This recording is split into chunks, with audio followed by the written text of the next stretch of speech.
On our Behringer UMC404, we have 4 inputs. And on the main out, you're only usually going to get levels 1 and 2.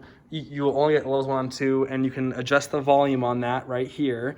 However, if you did want to get inputs 1, 2, 3, and 4, then you would use this knob right here. Nope. No, that's not how it works. Okay. So the mix knob, okay, mixes between the inputs.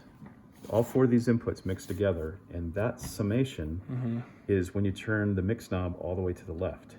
Then on the main outputs, which follows the main output volume knob, then you will only get the summation of these 4 mics into your speaker outputs. Okay. As you turn the knob this way, okay, all the way to the other end, you get the playback from the USB, the send from the computer of channels 1 and 2, come out the main outputs. So if I rotate the knob all the way to the right, that's all I hear is 1 and 2 playback from the USB. Okay. And if I rotate it all the way to the left, all I hear is the local inputs on the front.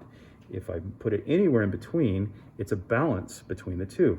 So the more I go to the left, the more I hear the microphone's inputs. And the more I go to the right, the more I hear the USB audio coming from the computer. USB audio would be like the Zoom computer.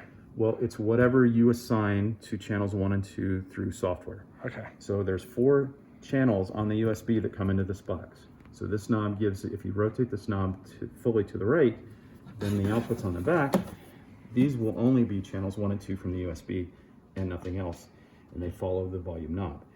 These channels 1 and 2 do not follow the volume knob, and they do not include the mix of the local inputs. So these outputs will always be solely the fixed level of channels 1 and 2 from the computer, and these 2 jacks will be the fixed levels of 3 and 4 from the computer. Cool. Over the USB. Okay, that makes sense. Thank you. Okay, so in order to create this cool round border, basically I created a mask in PowerPoint. I could do it in Canva. And this is save it as a graphic file. That's graphic just file. an image. So PNG. PNG, So JPEG, this is white. It doesn't matter. It white just has to be white and black. Okay, sounds good. And then from there, I create a virtual input of that. Could we do that second one real quick? Hold on. Okay. You need to know that you need to go into the color key page on your input settings, and you enable the mask here. So if I turn the mask off, see, I have the whole picture. Okay, so this is the virtual input, and then on the virtual input, we're you can adding. do it on the main input, but see, I still want to take the camera full. So if I do it on the main input, then he's always going to look like this. Yes. So then when I take him, he's going to look like. I don't want him to look like that, okay? I still want to see him full screen. Yeah. Okay, and then when I go to the pip, I want to have him transparent with rounded edges over there. And that comes from this input. Cool. So now I'm keying this input over my PowerPoint to get this composite. Okay. We started with, we added an input into Vmix to capture your local camera. And then we also added this microphone that plugs into your USB interface. Okay. And then we went into the multi-view settings of your camera, and we added the microphone as a secondary multi-view source and turned off the check mark so that we just hear it, we don't see it. And that way the audio is always tied to this camera. So that way when we put this camera on the air, then it opens the fader for your Xlr microphone. And as you switch the cameras, go ahead and switch to, sorry. Hold on. I don't have something without your microphone in it, so let me just do that. So if we went to black per se, that'll switch the microphone off. And then when the camera comes back on, the microphone comes back on with it. Lovely. Okay. Great. So then we captured your PowerPoint computer as another NDI input, and we did the same thing. We added the local microphone to the PowerPoint screen, full screen, so that we can be having our camera on the air with the microphone, and as we cut to PowerPoint, we still have our microphone. So here's my microphone with the camera, and we go to PowerPoint, we still hear me. Okay. So these are all duplicated, okay? Right. And then so then we decided we want a pip box, so that if we did a pip, so what we did was we just said, okay, look, here's our PowerPoint background again, and we added, or this is our PowerPoint background, and we added the camera and a pip box, and we added the microphone audio. So that is... Wait, was there 2 audios in there? Go open that again. There was cam 1 and then... Well, it's just in there twice. It doesn't matter. Okay, okay. Okay. That won't affect anything. Vmix will be smart enough to say that. So anyhow, so we have a composite now with the pip. So obviously now, so we still hear ourselves with the PowerPoint, and when we add the pip, we still hear our PowerPoint, or our microphone. Okay, sounds good. Okay. And then we decided we wanted to do a side-by-side, so over a different background. So we basically did the same thing. We have a moving video background, and then we have our PowerPoint more or less full screen. Which one is the virtual input? Are all three these virtual inputs, or do we just create a new blank thing? We just did new blank things. We didn't get into virtuals until we moved down here. Okay, sounds good. So now we have 4 versions of our in-person speaker. We have them full screen, we have their audio over the PowerPoint, we have their pics over a PowerPoint, or we have a PIP side by side with the PowerPoint. So all 4 of these inputs include the XLR microphone. Okay. Now, if this was just an in-person, if no one was remote, this would honestly be like that my would pretty main much show. be the show. I mean, unless you had other playback devices, sources, whatever. Okay. So walk-in music. So for this first part of the video, let's go ahead and go through the. Can we go through the audio? Or is that later? We should go through audio settings. On here. Yeah, we can do that. Okay. All right. So now let's go through audio settings. So our basic Vmix setup for audio. We have our master output, which is enabled because we need that for recording and streaming. We have our headphone output enabled because this is what we want to hear. With master output, I'm usually like tying that to some output. Should I not be doing that? Should it only just be enabled? Depends on where you need it to go. Okay. In this particular scenario, other than streaming and recording internally with Vmix, we don't really have a need for the master mix to go anywhere. Okay. The only Because the bus mixes are going into the room, correct, not the master. Master would be duplicating. Correct. Okay. So we do have the master in the headphone because the headphone mix is the master, and the only difference is when you solo something, you have the option to preview something in your headphone mix. Yep. Which is the best button. So we are sending the headphone mix to the USB box on channels 1 and 2, and that's what's feeding our little speaker up here plugged into the headphone jack. Okay, so we are also using bus A to go to Zoom, and we do have it connected to this virtual audio cable, but we're not using it at all, and this could just say enabled. It would do the exact same thing. Let's click enabled just so I can, let's do enabled. We'll just do enabled, and this is going to make it restart when I do this. Okay. And then we are taking bus B, which is feeds that we're going to hand off to the local PA in the room so they can hear the Zoom caller, or they can hear anything else that we might play back, like if PowerPoint had a video in it. Okay. We want people in the room to hear that through the room speakers. And this is 3 and 4. So we're selecting the USB driver again for this box, and we're telling it to go to channels 3 and 4 this time. Which are the 1/4 inch in the RCAs, Correct. but I could easily just switch it to 1 and 2 for XLR. Correct. Okay. So all the other buses we're not using, so they're just turned off and they have no function in this particular preset. Okay, so to recap, bus A is the audio is bringing the Zoom audio into the room. No. Bus A is what we're sending back to the Zoom callers. Which excludes their own, correct. Their own audio. And we'll get to that in a second. Bus B is just what we want to hear locally in the room. Okay, so we're going to save that, and it's going to restart. So 1 second. All right, so now that we have our physical routing set up and the buses assigned, we gave bus A the name to Zoom, and we gave bus B the name to PA. So now our camera mic is just built into the camera. We don't really have a need for that. So even though we've assigned it to a few things here, I'm going to go ahead and just turn those off because we're not really going to use this. Because it's already tied to cam 1. Well, no, because it's the built-in microphone on the camera, and we have no need for that particular audio source. You're right. We don't want to hear the microphone that's actually built into the camera. We don't, because it's in the back of the room. All you would hear is a bunch of echo from the room. Okay. So we don't need that audio, so it's gone. Okay. So the XLR mic input we have brought in.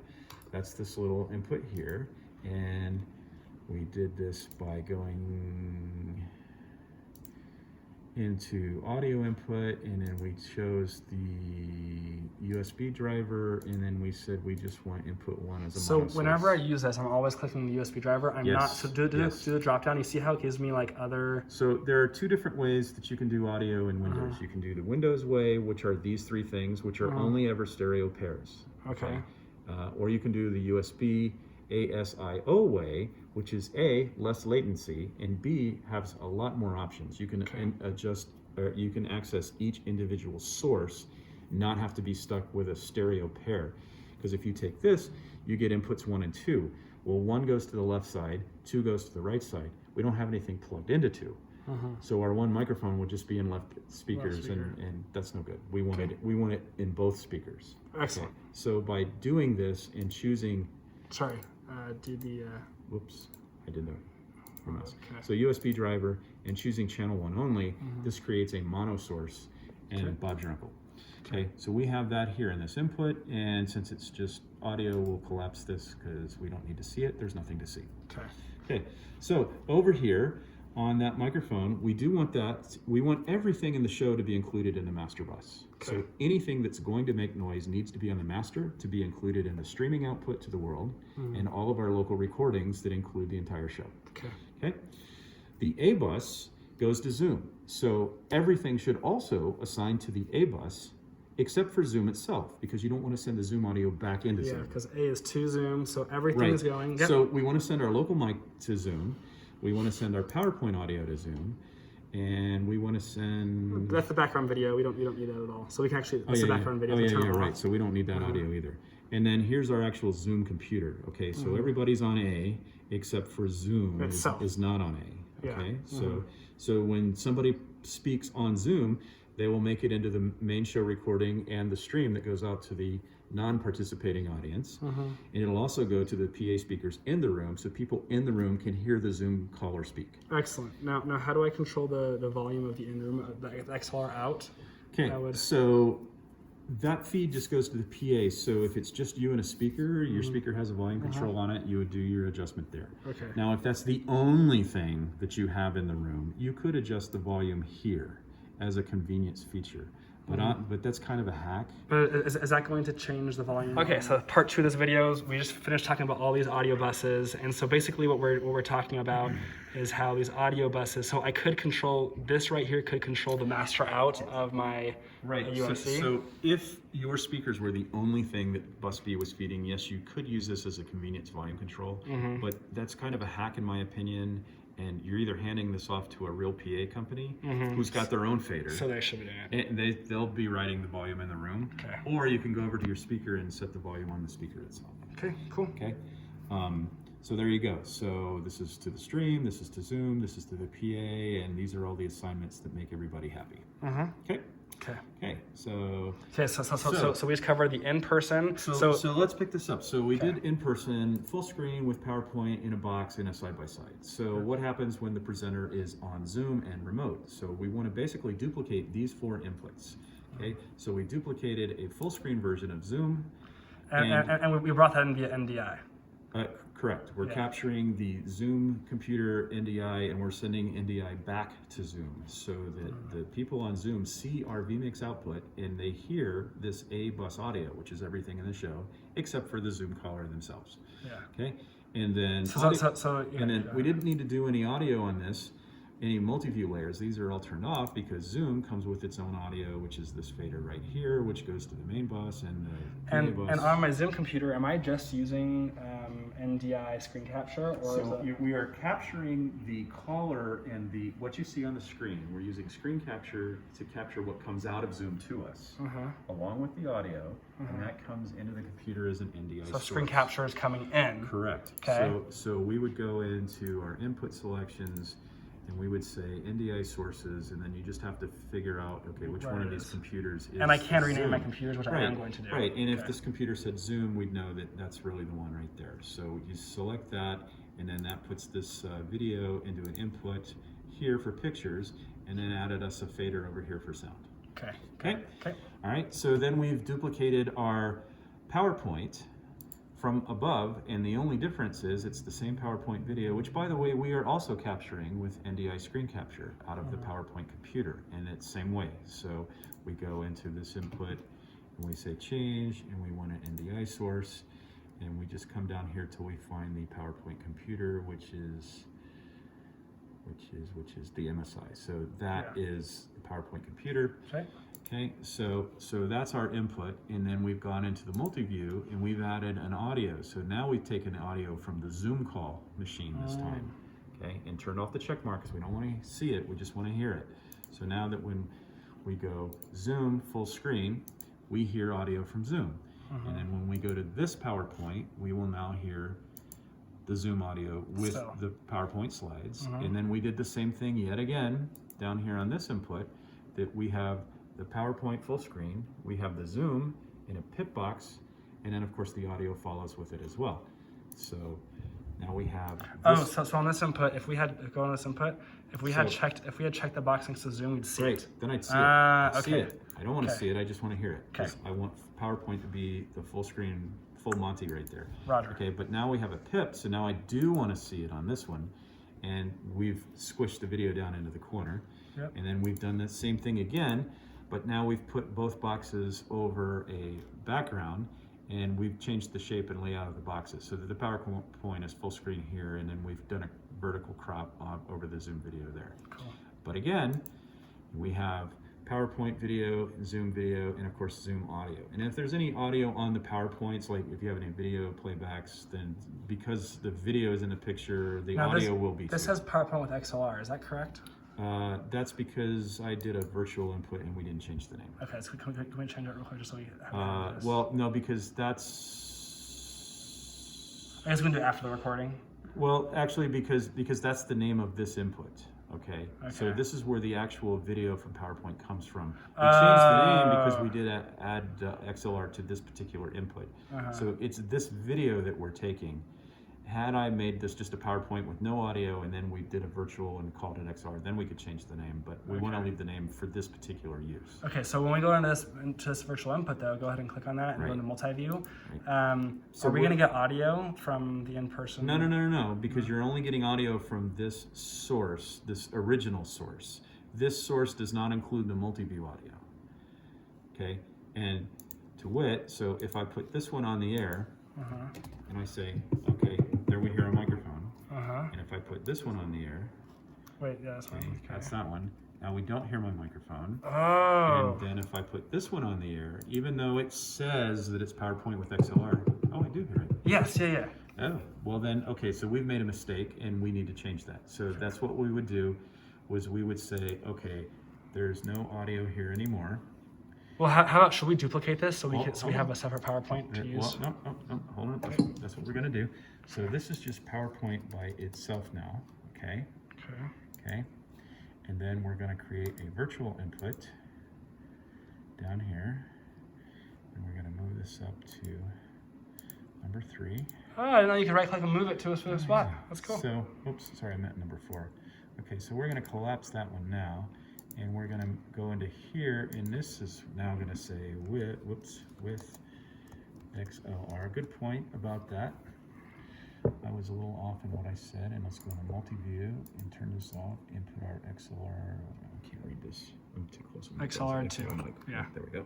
Okay, so now we collapsed this because this is just video by itself, and then we made a virtual that's now the PowerPoint with the XLR, which we hear, which we don't hear. I don't hear it. I should hear it. I see it right there. It's not on. Oh, because I didn't put it on the air. Oh. It was still in preview. Okay. Okay, so there we go. That fixes that one. And then let's go down here to this one, and we'll just change that. Okay, it already changed. Changed it.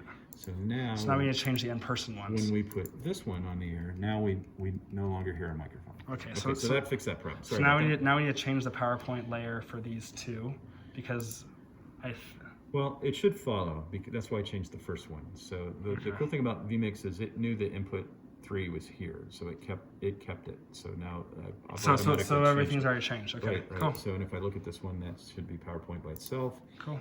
And this one should be Zoom over PowerPoint. Okay, that's right. And then this one should be as well. Yeah. So that fixed everything downstream. Sweet. Okay. Okay. Cool. Good catch. Thank you. Catch. I learn everything from you. The student teaches the teacher once in a while. All right, great. And then we also built a 2-box with our local camera on one side, which when I put it on the air, includes my mic, and will also include audio from the Zoom, so that we can go from in-person to introduce our Zoom caller, and then go a 2-box for our Zoom caller. Oops, okay, sure. I can merge do that. too, just to remind myself. So we can merge, so we can say, joining us today is Cooper again, and then we can go to zoom over here, and then we can merge back out. Okay, so on the side-by-side, go to the side-by-side.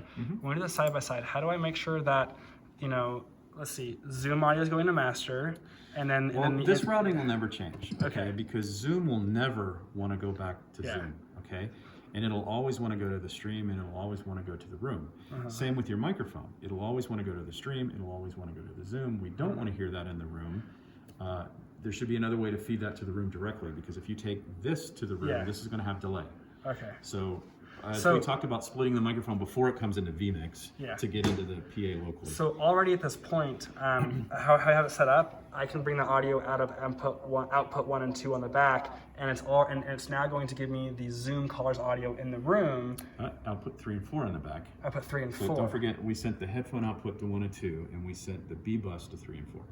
Okay, go to the settings so I can see that again real quick. Okay, so master is just enabled, so master is not going anywhere necessarily. And go down here to audio outputs. So we have 1 and 2 are the headphone output, and 3 and 4 are the B bus output. Okay, and then B bus is 2 PA. Right. Okay, got it. So you're gonna make sure that 3 and 4 goes to the PA, not 1 and 2. Okay. Okay. Okay. All right. So that's pretty much that. And then of course, you know, when we take black, then you get no audio whatsoever. And no picture whatsoever. Now, all right, I'm trying to think of any other little nuanced things that we looked at or talked about. Can you remember any on the Zoom side? That's pretty much it. That's pretty much it. We do want to, oh yeah, there is one thing, yes. So Zoom, so we have 2 outputs. Oh yes, the outputs. So actually Vmix has 4 outputs. So in this case, we're sending the main vision output, which is this window from Vmix. And if we go into the settings, we're sending the master bus audio, because this is the entire show, and this is what we want to record, and this is what we want to send off to, like, you know, Boxcast, Restream, whatever. Okay, so that's the official show. So Zoom wants to see the same thing, but we obviously don't want to hear the same thing. So we've gone into the audio settings for output 2, and we've changed master to bus A. And bus A is to Zoom, which excludes does not include Zoom. Zoom's own audio, correct. Okay, so we've got that set up there. So now when we go over to the Zoom computer, we're using the webcam input tool from NDI Tools. So because screen capture sends to Zoom, and then webcam is now going to go, I'm gonna look at this. It's now picking up output 2. So click your menu there. And so here we've not only selected the Vmix computer. There's a Vmix computer, but we've also selected output 2, which includes the A bus audio. Okay.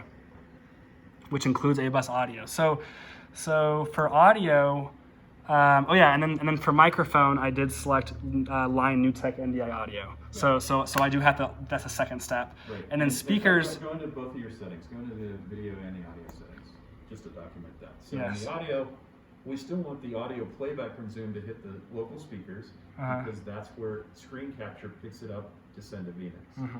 Okay, and then we want to use the NDI NewTek input as the audio source. That comes on that webcam input capture from Vmix output 2, which is the bus A audio. So that's how we're getting the audio from Vmix back to send back to Zoom. Okay, that makes sense. I think that pretty much covers it. PowerPoint, and I liked your tip about if someone does, like, if I have a Zoom caller that's sharing their screen, I've seen people use remote clicker on here. But I liked what we talked about earlier. It's easier just to have the Zoom person do that without having to use remote clicker. Yes and no. I mean, nothing's ever going to look as good as PowerPoint locally in the Vmix. Okay. Zoom, depending on how many people are on the Zoom call, depending on whether or not you have HD enabled on your Zoom account, a lot of times that PowerPoint sharing can be low resolution. Font can look chunky if you have a lot of small point fonts. It's hard to read. But more importantly, when you screen share on Zoom, it's typically limited to less than 10 frames a second. So if your PowerPoint presentations include video at 30 frames per second, only 5 or 10 of them are going to make it through the Zoom pipe. So it's going to be very jerky, like the old flip card movies. So what I will say is my thing this past week, that's basically what I did using Blackmagic stuff. So if I had to do a simple solution, what we're talking about, a simple solution is I'd get another monitor, and then I would put PowerPoint into, like, the extended display, and then I would pin the person onto the second monitor. And then when they share their screen, you're saying that Zoom will just show it right here on the first monitor. It will, but screen shares are limited with frame rate. Yeah, it's not full frame rate. I understand if that. we're talking about static slides, that works great. Okay, static slides. Even transition between slides can look pretty chunky. Yeah. Right. Okay. Stop motion kind of thing. So then I could bring and an NDI would actually capture both things. Right, so because once you add a second screen, when you go to capture the NDI in Vmix, instead of only seeing one screen, now you'll see two, and you can select screen A as an input and screen B as a secondary input. Excellent. And then you can have full control in Vmix over what you do with them in pips, whether this one's on screen or the other one's on screen. You have a lot more control about your production. Cool. At that point, because now you have two sources from the Zoom call, not just one. Okay, sweet deal. And then we got all that. And then we also were sure to turn off this audio. I know, we saw that. We turned off the camera one audio. Okay. I have camera one. I have my PowerPoint. I have my Zoom call. I have my split boxes or whatever that I've built down here. And you'll notice that when something's in preview, I get a green tally, and when I put it on the air, it becomes a red tally. So I can look right here and know what's on the screen. Okay. So this makes it very easy to switch my show, so that if I want to do a fade, or if I want to do a cut, whatever, it's all right here. Okay. So when we go to PowerPoints, what's really cool is I can also have these buttons advance my PowerPoint slide or reverse my PowerPoint slide. Yeah. So I have control right here in the same panel where I'm switching the show over what slide we're looking at. Okay. But that means you're controlling the presenter slides, which is a little more work. There are many occasions where that happens in my world. So, Gotcha. Okay. And that's not to say that I still can't do internet clicker or something and let them drive them. But maybe that didn't work. For some reason, their phone died. Yeah. And now they don't have a clicker. Okay. Yeah. Well, then they say next slide, and I can just go boom. Yep. And I'm a hero. Yep. Okay? So same thing with titles. You know, I can put somebody's name in, you know, over a camera shot, and I can take the name out. And what's cool is I can have preset titles made for me, or Cooper, or John Q. Public, and it tells me right there which one I'm going to put in. So if I put in Cooper's name, dude, that's cool. I know because it's there. I've been right-clicking and then going through the list. And that's exactly what this does. Is all this does is advances through whatever you've pre-built in the list, and then I've assigned this key to show me what did I do. So this one will say John Q. Public. So I know when I hit this button that it's either the right name or not the right name. Okay. So the other thing you can do is you can look at audio sources, so that when I put my camera on the air, I can see that my Xlr microphone is active. And when I take my Zoom call, oh, you know what? Hold on. I need to turn on auto follow for this, and this, and this. Ooh, you can turn it on from there. That's cool. Yes. So now, when I take my, this is giving me Zoom audio to go with Zoom, and when I take my camera, it's turned Zoom off and it's back on. And I can still override this too. So if I decide that I don't want you on or I do want you on, I can still control all of this here too. But yet, when Vmix does something, it takes care of me. Very cool. Very cool. And I assume are you using Companion? I am. Okay, Companion allows you to change the background color when a button's pressed. Companion lets you do almost anything. I mean, all you have to do is you go into here and you say buttons. So look, when I push this button, this takes me to page 3. So page 3 looks like this. So when I hit that button, that's the page it goes to. Yeah. So, and then here's my PowerPoint back, and I'm using another piece of software, which doesn't show up on here, but it's the other piece of software connects to my actual PowerPoint computer. And there are ways where I can remote this over the internet, so that I could even page forward and backward your computer at your house if we have the right networking. Same thing with titles. And then there's also feedback. So this is where normally when nothing happens, the background of this key is black. And as soon as this input goes on the preview bus, it changes the background to green, and when it goes on the program bus, it changes the background to red, and then when it's not on air, it goes because I just been using the regular one that comes with it, and I know it's super limited. So well, it is and it isn't. It does some things that Companion won't do, but Companion does a lot more that Stream Deck software doesn't do at all. So when you're talking about controlling pieces of software on your local computer, especially specific applications that have Zoom modules or that have Stream Deck modules built for them. Mm-hmm. Sometimes that's the better way to go. But Cool. anytime you're talking about anything remote to this particular computer, Companion's almost always the better option. Okay. There you go. And Sweet. Okay, so if I have this screen, like it is, this screen full screen, so I can see. Then I have an iMag. Currently, I've always been ball necked right there because that's like out of the box, the easy things that Vmix does. Mm-hmm. But I could get, so that would be 3, be 1, 2, then 3 iMag. Yeah. I could get a 4th physical one coming out of here, right? well, no, this is one of those physical ones. So Okay. this is one of the full screen outputs. Okay. And the projector you're talking about would be the second full screen output. Okay. Those come out of your GPU card. Okay, and yeah, those are my full screens. So 1 and those 2. are those 2. Okay. And then you can have a copy of your full program coming out external 1, which would have to come out of your deck link. Well, Then, so why can't it come out of HDMI here? because the external outputs only go to hardware like the deck link. Oh, okay. Period. So That's why they're called external, because it's outside of the computer. It's an option card that we're adding in. oh, okay. So I can only ever with Vmix, I can only ever use 3 of these outputs. I mean. Well, you can use the 4th, but for computer purposes, not for Vmix output purposes. Okay. Okay, so I could still have a main Vmix monitor Mhm. and a secondary desktop monitor Mhm. and a full screen on number 3 and another full screen on number 4. So I could still use all 4 of those outputs. But I have to use a deck link to do that. No. This We is can where I'm- definitely go. okay. So your computer puts out 4 monitors as Windows desktop. Okay. Yeah. Okay. So when you enable full screen, basically what you're doing is you're covering this part of Windows desktop with Vmix content. Mm-hmm. Because when I turn this full screen off, we go back to your desktop. Okay. Okay. So we're covering part of the desktop with Vmix content. So that's 2 screens out of your 4 on the graphics card Okay. that you can make Vmix output. And then Okay. once they're turned on, now you can go into this menu and now you can select, do I want my output? Do I want my preview? Do I want my multi-view? Okay. So, but the Vmix limitation is this is my multi-view, right?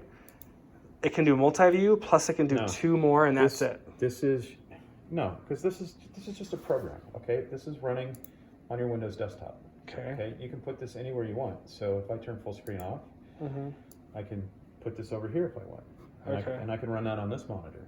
Okay. Or your 3rd monitor, or your 4th monitor, or I can stretch it across both of these if I stretch it out enough, Okay. you know, okay. Okay. So that's your Windows desktop, okay? Okay. Not to be confused with anything Vmix or anything, okay? So, and So- then if we do this, so now we have Vmix on the desktop on monitor 1, Mm-hmm. okay? We still have this monitor 2, and a monitor 3, and a monitor 4, Mm-hmm. okay? We're not going to do anything on this. We want to utilize this as Vmix content. So we turn on our full screen, and it Okay. replaces the Windows desktop Good. With- Do a cut so we can. with whatever I'm doing on Vmix. Okay. Okay. And then if and again, it follows this list. So it can be output, preview, multi-view, or a single input. Yeah. Or you can switch these too live. So I could do the same thing with display number 2. It could be taken up fully by Vmix. Like I could do a Correct. multi-view. Okay. But Vmix only allows you to cover 2. Okay, your perfect. That desktop. makes sense. That makes sense. Okay. So then the 4th one, it would be the blue screen. It'd be the blue window screen, and then I could like unpin the audio mixer, and I could have that on the screen. Correct. Okay. Yeah, right. So like if you wanted to do this and do, the pin Yeah. there. Great.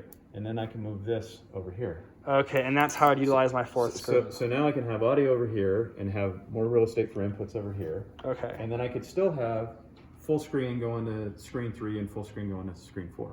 Okay. So I could still have, a local full monitor to see Vmix bigger than this, Mhm. which I highly recommend. And I could also have another output that I could hand off to a projector or something. Gotcha. Okay, so this Okay. 4th window, I just unpin things, and then that's how I use this. I unpin things. Well, Maybe I have like flow of show notes or whatever. Again, this isn't a Vmix function. This Yeah. is a Windows function. So Windows. Okay. Okay. And what we're doing, Vmix allows you to override the Windows function with Vmix content. That's what the full screens do. Gotcha. This is still all just Windows. Okay. This will work the same way on any computer that has multiple monitors. Okay. Okay. And then I think if I just close this is weird. Monitors are back. I think the exit out of it. Oh, you know what? It's No, it's minimize is how you. Oh, there we go, minimize, okay. Yeah, I always forget that. Okay, that makes so Okay. much sense. So, okay, I understand that now. So that's two outputs you can utilize Mm-hmm. if you have, connections to do it all. Mm-hmm. Okay. But again, you're burning part of your Windows real estate. Mm-hmm. And normally you have to have something plugged in for Windows to activate that output. Yeah. Because right now you have 4 outputs, but Windows, Only sees 2. when you do this, Windows says I only have 2 because there's only 2 plugged in. And Yep. if I plug in a third one in, then I'll get a third box. Mm-hmm. And that'll extend my desktop over that. And then we can tell Vmix to cover that output with a full screen content. Excellent. Okay. So we've done all of that, and we haven't even gotten to your DevLink card yet. Okay. Okay. So again, that happens here. Full screen 1 and full screen 2 is where you define which one of the 4 monitors that we're going to take Out of the actual. right. And then once you've decided which monitor it's going to be, like in this case, full screen 1 is the only one active. Vmix is calling this 2, even though this is actually output 3 on your card. Okay. The numbers don't always line up. It's a Windows thing. Okay. You just have to hunt and peck till you find it. But there typically will only ever be 4 choices here. Okay. Well, 5 if you include none. Okay. Okay, so this determines what screen it's going to cover. Once you've decided that, this is what enables the video to go. Yep. And then once it's on, this drop-down list decides what am I showing there. Perfect. Makes Okay. excellent sense. So that's a usable output. Okay. You can route audio through this too. And there's a lot of ifs, ands, or buts about that. It's possible. Doesn't always work, Okay. in my opinion. Depends on what you plug in and if it has audio devices or not. Projectors usually don't show that they have any audio capability. Okay. So that's 2. And then when we go into outputs, don't forget that you have external 1 and external 2, which always follow output 1 and 2. Okay. And then you have the option of, even though in output 2 we assigned it bus A, that I can come down here to my external output and do settings here. And even though that I'm taking output to video, when I turn this on, I have the option of choosing any of the audio buses and even multi-channel. Like if I wanted to send 4-channel, 6-channel, 8-channel. So external is going to be this is what gets DevLink. embedded on the DevLink card. Okay. Separately from what we told Vmix to have on output 2. So I could have 2 SDIs, 1 SDI running, 1 external, and the first external is your main program out. There's no way around that, right? No way around that. Okay, and but the second one is always output 2. There's no way around that. oh, and output See, 2 would. that's why they list it here. So this output 1 is hardwired to the records, to the stream, and external 1, and output 2 is hardwired to external 2. So when you enable your DevLink outputs, or whatever you have in place of a DevLink, these are your only 2 options, and there's only 2. So would external 2 be if I go full screen on monitor 2? Is that what that is? No. No. So explain to me what external. So external is just that. It's 2 more feeds. Okay. It's 2 more ways to send output 1 and output 2 out the door. Okay. Okay. But you're using external hardware because that's what the DevLink is. Okay. It's So Vmix. I use output 1 all the time when I use my LiveView Solo. So that makes sense. Now output 2. If I wanted it to be different than the program, how would I switch that? So that's when you come down here. So we were sending output 2 to Vmix, so we wanted the video to be the same. But you have anything that you want. You can put any of these inputs directly, or you can do preview or the multi-view or the replay output. Okay. You can assign any of those to output 2 as a video source. Okay. And then if you're sending it out the external, you want to choose your audio down here in the external settings. And if you're just doing NDI or whatever, the NDI output of output 2 follows whatever you set here. Got it. Oh, also another note on the audio. I like how you showed me we could do a minus 20 dB for audio. That's on the inputs. Yeah, So you go I just remembered that. I thought that was a the great input. tip. And then this little 20 dB pad right here. Typically when you bring in NDI from the screen captures, the NDI tools, they're always hot for some reason. Okay. I don't know why. They shouldn't be, but they are. But this fixes it. So turn that on and then they'll pretty much run normal level.